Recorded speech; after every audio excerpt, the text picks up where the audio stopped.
Happy New Year, everybody. It's RJ. I'm back from my hiatus and ready to go for a new year. In so doing, one and done today. It's Friday, January 3rd by my count. Going to go through the 2024 goals recap and set out a new set of goals for the new year. All right. So, hope you all had a great holiday season.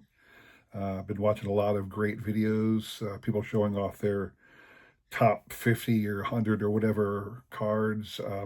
I'll probably do a smaller one later on this month. I don't believe, nearly 100 cards worthy of showing. I imagine I have, 20 or so that I think are worthy of broadcasting as great cards worthy of your enjoyment. But today, I want to stick with, again, goals recap of last year, show you how I did, and then give you my goals intent for this year as well. All right. So let's start with the simple things. One of my goals was to actually get to the National this year, and at a minimum, get to the YouTube gathering. So I succeeded in getting to the YouTube gathering. I actually, shout out to Scott Reindeer Studios, Mike Moynihan from Baseball Collector, and all the other guys who put together the little gathering out there at the Legion Hall, just outside of just in this Cleveland suburb. I actually drove out just for the day. Just drove out there for that evening. Stayed at a local hotel near family out there that night, and then drove home the next day. I didn't even bother going to the National. I heard it was a mess. Parking was abysmal. I already heard bad things about this year's coming National. Apparently, hotel rooms are scarce. I doubt I'll be going to Chicago this year. Wait and see what happens for next year. I don't see myself getting to the gathering this year at all. But I was happy to have made it this past year. So I fulfilled that goal. I did buy the sets I intended to buy. Should we preface that? I bought the full set, the factory set of tops this year. I had done what I always do: two boxes of jumbo, one series one, one series two. Put together the full set and working on a second set. But at the end, I didn't bother update. I haven't gotten Archive. I believe Archive recently came out for the year. Haven't even bothered to get it. And it occurred to me my collecting taste have changed in that regard. I don't believe I will bother to buy 2025 tops, packs, boxes, anything. I don't think I'll even bother ripping anymore. I think my days of collecting modern are over with respect to purchasing packs to rip. It's fun. I had a lot of fun on the tradingcarddatabase.com. That's one of the things I also noticed that last year I really didn't do much trading towards the end of the year. I think life got busy. I didn't have the ability to go sit up in my room for, hours on end doing trades, doing everything. So I just kind of let that go. And that's another reason I bought a lot of modern product, because it was easy to trade and get things for my collection that I wanted. But I realized there's other ways to do that, and we'll talk more about that in some future videos. But I found out that really I'm going to focus my hobby dollars now on the goals that I have, and then other pieces to my collection. Obviously, a lot of sets. You all know that about me, but let's talk about the goals for this coming year. The goals recap for last year. So, in addition to the sets, which I did buy, again, I got a factory set of tops. That's probably what I'm going to do going forward. I'll wait till October every year, buy the factory set and be done. That way I'll maintain my run of top sets. But other goals that I had, if you recall, one of the goals was to complete my 1982 Topps Kmart set, which I did. Now I'm going to show off. I needed 10 to complete the set. I'm going to show off 11 actually, because what I have been doing is, in addition to getting certain cards to finish the set, which I did, I also have been trying to upgrade the card. I want to have that whole set in a PSA 10. At the moment, it's literally not possible because certain cards haven't been graded a 10. I believe the Dick Allen card, the highest grade on that is a 9.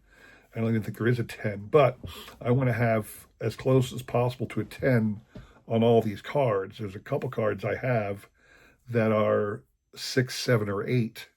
At least want to have all 9s. But that being said, starting off with a couple cards I got slabbed myself. I couldn't find these on the Bay anywhere. And if you recall, I bought a box set of these cards, centered as best as I could find it centered. Sent them off to get graded, and this is what I got. Now, here is a Vida Blue. This is the 71 Topps. He was the MVP in 71.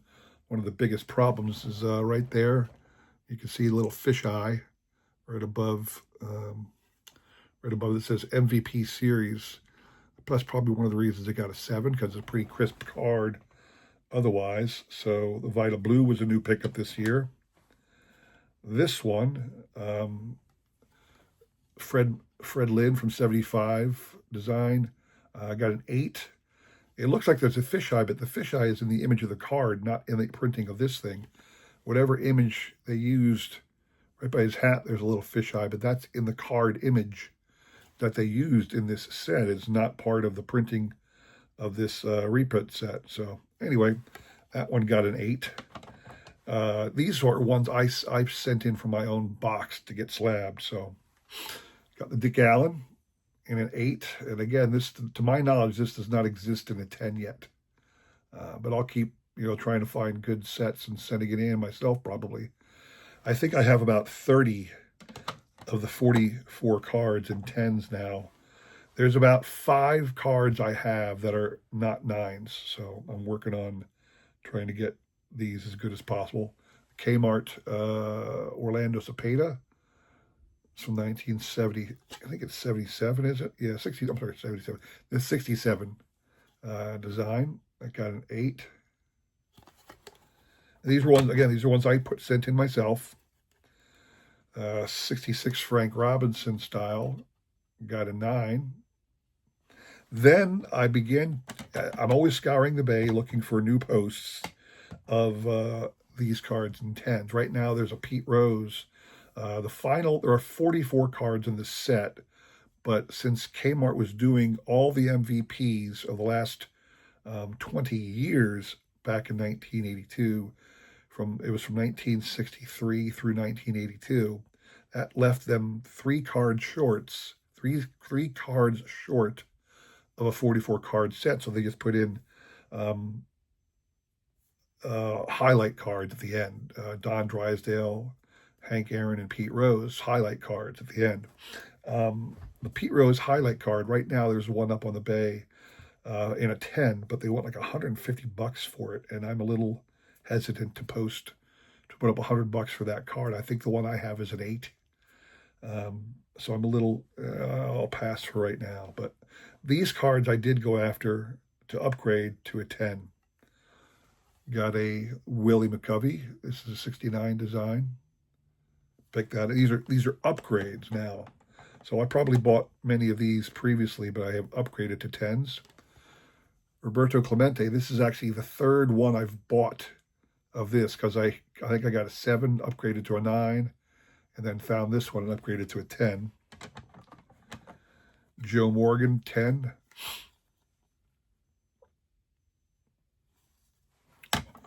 The Pete Rose, 73 style. Picked it up in a 10. The Willie Mays in the 65 style. Got me a 10 on that. And lastly, a very hard card to find because there aren't a lot slabbed in any grade. But the Boog Powell, the 70 style Boog Powell, got that in a 10. So I have completed my Kmart run. I'm all done with that. Happy to be done with that. Gives me more hobby dollars for some other things. Talk more about that in a minute. Let's talk about the all-time great Philly set. If you recall, I started the year and there were like, I think there was 37, 35, 36 cards in the all-time Philly set. And then like a week later, I noticed the PSA had added 9 cards to that. So I went big and got a lot of them. I'm still about 8 cards short of what I need, but still working on it. I still need there are two T206 cards added. They added the Sherry McGee, not the error card, the portrait that wasn't the error card. That's the one that they added to the all-time great Phillies list. There is a batting pose of Sherry McGee that they could have chosen, but I think they chose the portrait because it's of the error um, um, background there on that card, and that was more highly collectible card. So I think they chose that one versus the batting one. The other one they chose was Dave Bancroft, who at the time of the T206 card, Dave Bancroft. I'm sorry, not Dave Bancroft. Let me take a step back. It was Gavin Cravath. Gavin Cravath of the Phillies. Bancroft went on to have a much better career with the Giants, but Gavin Cravath was a longtime Philly. That's why he made those lists. So those are two non-Hall of Famers. But Gavin Cravath was a member of the Minneapolis Millers at the time of the T206. So his is technically a minor league card. I need to pick those two up and then several others. But I did get some really good additions to my all-time great Phillies set. And again, I picked up a whole bunch, but I still need about 8 to finish it up. So first one I got, the Pat Burrell rookie. This is from 99. See there, 1999 Topps. Pat Burrell rookie in a 10. This one I just got. I really just picked it up, and I'm angry at myself. I need to do a better job of reading the description of the card because this one does not fit in this set. But I want to show it off anyway. 1991 Topps Mike Lieberthal, but it's the Tiffany version. And if you know your runs of player runs for Topps, they usually don't have Tiffany cards as part of the run. They use the base card. So this one I have, but I didn't want it. It just ended up in my collection because I was stupid and got the wrong card. This one is a guy who's not yet a member of the all-time great Phillies run, but I get the sense that someday he will be. That's why I grabbed this card. It is Jamie Moyer. So again, this is part of my all-time great Phillies set, even though it's not part of the PSA run. But I picked up a 10 of Jamie Moyer's rookie card. Very happy to have that. This is one of the new ones PSA added back in January. 1984 Fleer Juan Samuel. He is an all-time great Philly. You'll still see him popping up at various functions of the Phillies. 1984 Topps Paul Owens. Paul Owens was a long-time Philly front office guy, general manager, president of baseball operations, that kind of stuff. And twice he went onto the field to become a manager. One was back in, 1972. He finished half the season as manager. Imagine he got rid of Frank Lucchese at the time and took over as manager to finish the year. And then they hired, oh gosh, I'm blanking, Danny Ozark for the following year. Then you have 1983, same thing.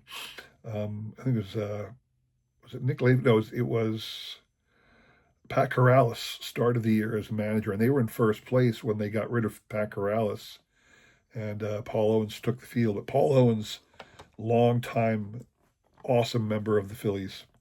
Here's another rookie card that technically isn't part of the all-time great Phillies, but because this member, I think, probably will be added eventually, I snagged it. And it's also a Hall of Fame rookie card as well. The Jack Morris rookie card, but it's also got Larry Anderson right there, who was a longtime awesome Philly. And I think eventually he'll make, if PSA keeps updating the list, he'll add it. This is another one that they added towards the end, back in January. John Vukovich, 1973 Topps rookie. John was a longtime member of the Phillies. He was on the World Series team in 80. Longtime coach for the Phillies. Just an all-time great guy in the Phillies organization. Was in and out of a couple different teams, but always came back to the Phillies. So John Vukovich, another one that was added. I don't understand. For the life of me, I don't know why. Out of all the different pitchers they could have taken who were like bullpen guys, random starters, why they took this man, I'll never know. But they did. Ron Reed. Got this in a PSA 5. I think maybe Larry Christensen should have been on here. Larry Christensen was a much longer tenured Philly, much more recognized with the franchise than Ron Reed, in my opinion. But that's who they added. Here was a good Hall of Fame pickup I got. I'm especially happy I got it when I did because this man just got elected to the Hall of Fame.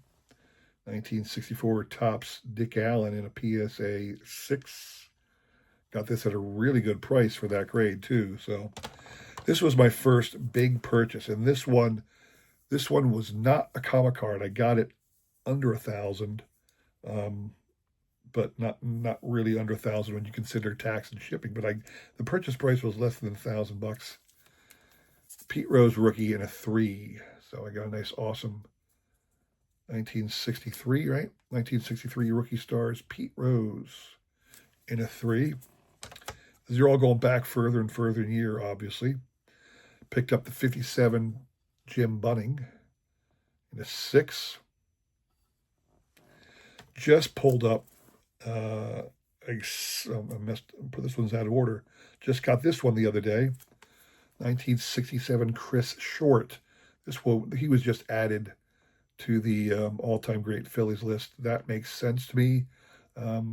Chris Short was a member of the Phillies through the really, really awful years of the 60s and the early 70s, Chris Short. But he was a long-time member of the Phillies. Then you get into other cards I picked up where they aren't really all-time great. They're all-time great Phillies, but I'm also trying to get good cards of every player who ever was a Philly. Not ever was a Philly. I'm trying to get a copy of every classic baseball card set represented by a member of the Phillies. So I picked this up at auction. Spent a lot of money, but I'm happy to have it. Again, it was not a comic card. I've only had one comic card ever. I will be showing that off in a minute. But 1913 Tom Barker game. Grover Alexander in a PSA 8. That's a beautiful card. Grover Cleveland Alexander, obviously a long time member of the Phillies, but a Hall of Fame, rightly so. I think he is tied with Christy Mathewson for third place on the all-time wins leaders. Then I picked up 2 1800s era cards of Phillies.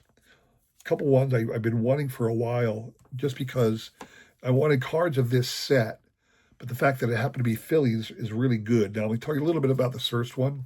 I know I'm going long here. I apologize, but Joe Mulvey. Joe Mulvey, the Allen and Ginter. Now, this one ticks me off a lot because I got it for what I thought was a good price.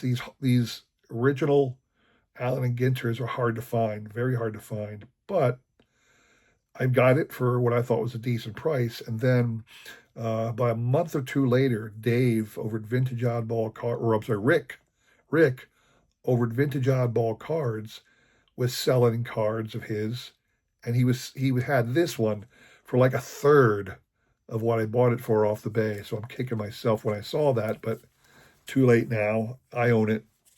And then lastly, I picked this one up off the bay because I thought it was a good price. And it was a good price because it's an unknown Philly in an SGC1 because there's pinholes.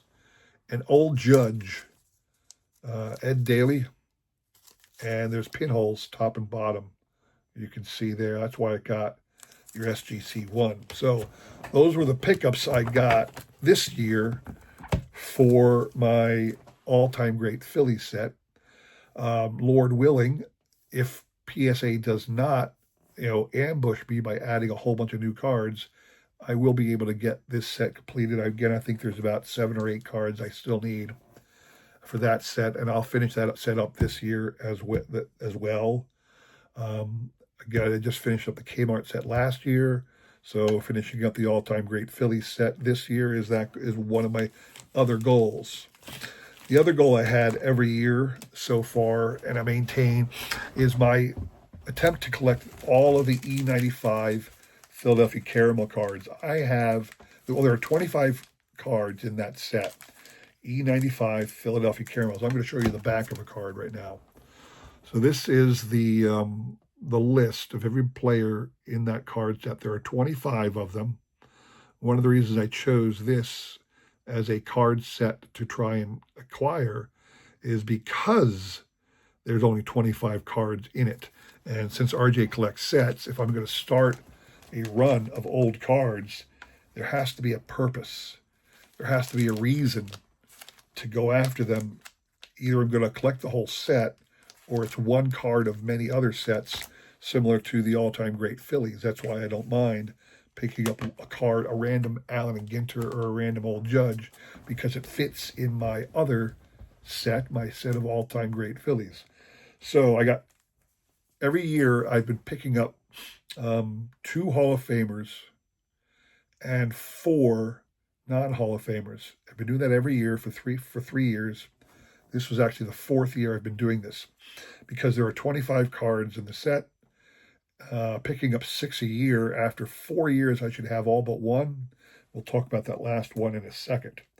So the 4 I picked up that were non-Hall of Famers in alphabetical order. And again, this is not a PSA set run. This is not a PSA set registry run. Instead, it's just my ability, my desire to collect a full set of pre-war cards. That's what I'm doing here.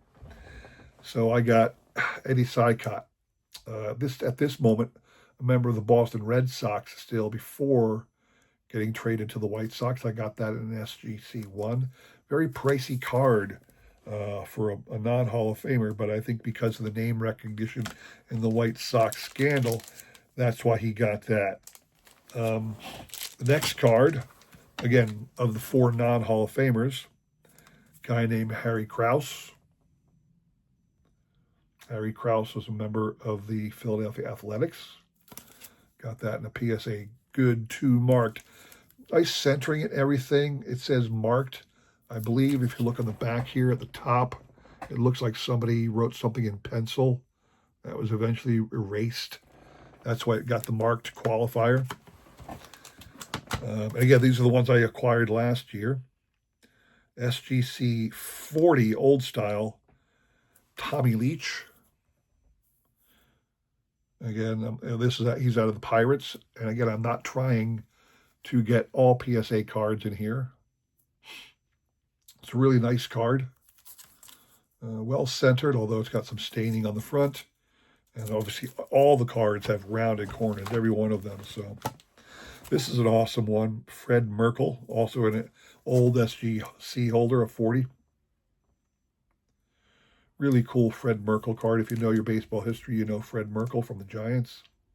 I don't want to get in too much into who what Fred Merkle's claim to fame was, but you can look it up. This one I was very excited about. Believe it or not, this was not a comic card. I think it's because it really is in very bad condition. It got surprisingly, it got an authentic. I got a PSA 1 rather than authentic. Looking at the condition, but I'm thrilled to have it. A Christy Mathewson PSA 1, and again, this is not a comic card. I did not spend over $1,000 on this card. Lastly, this is the card that I did break the bank on.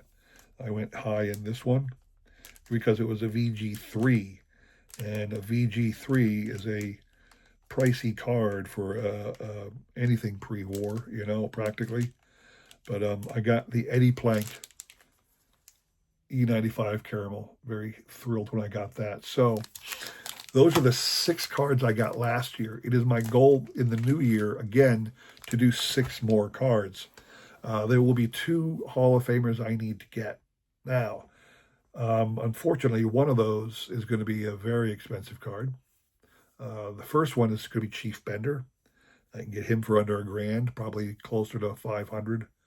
But the other one is going to be Ty Cobb, a playing era pre-war Ty Cobb card.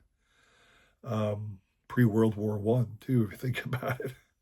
But a pre-war Ty Cobb card, I'm looking at $2-3 grand in that neighborhood. So, shh, don't tell the wife. No, I gotta save up my pennies on that one. So, it is a goal to get those 2 Hall of Famers plus the remaining 4 non-Hall of Famers I have. That's my goal for this year coming up in 2025.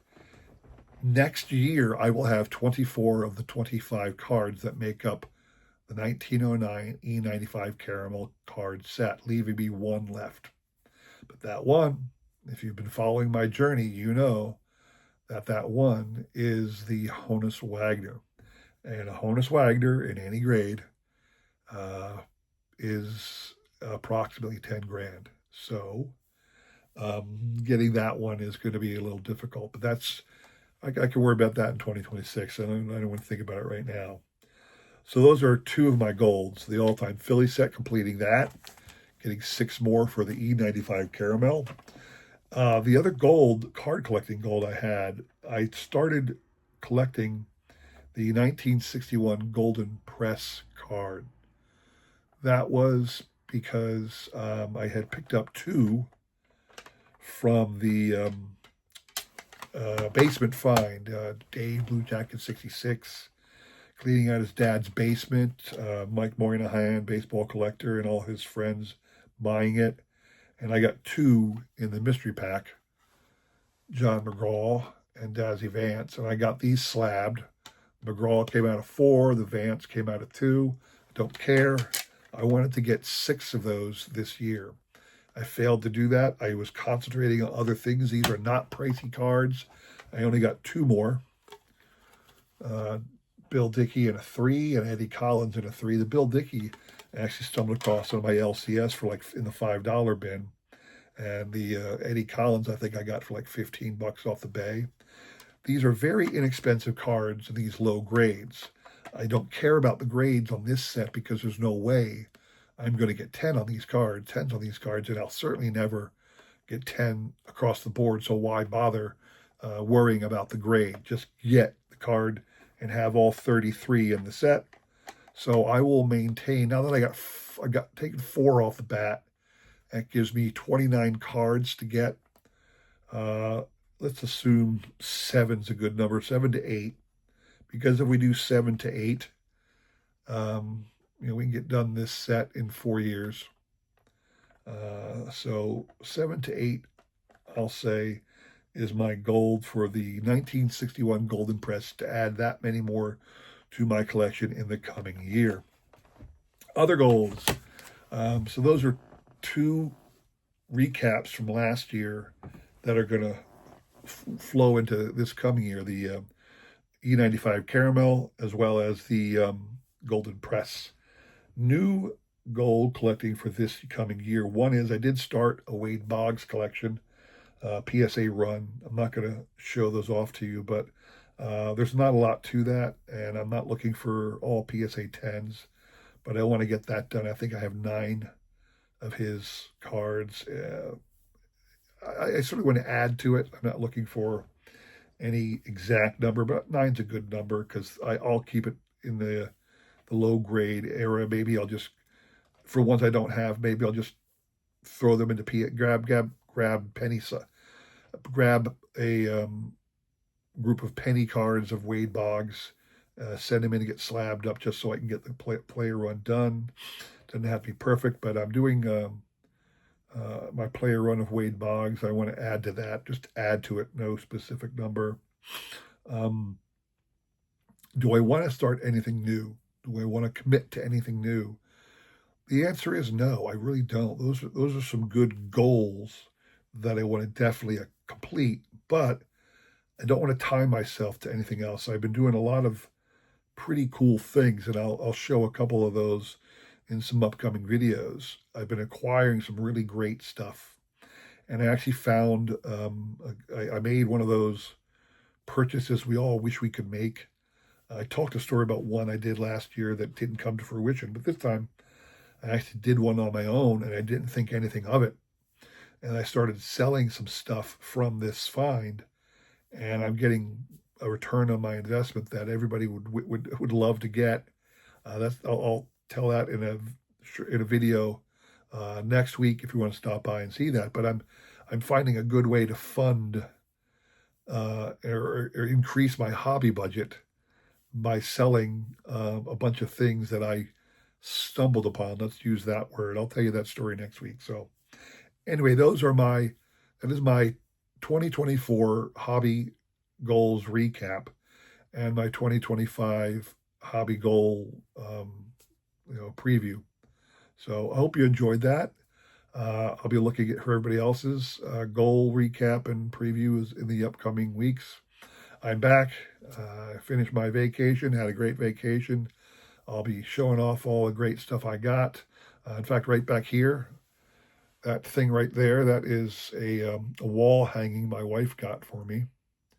It is one of those Canvas prints, 5 panels.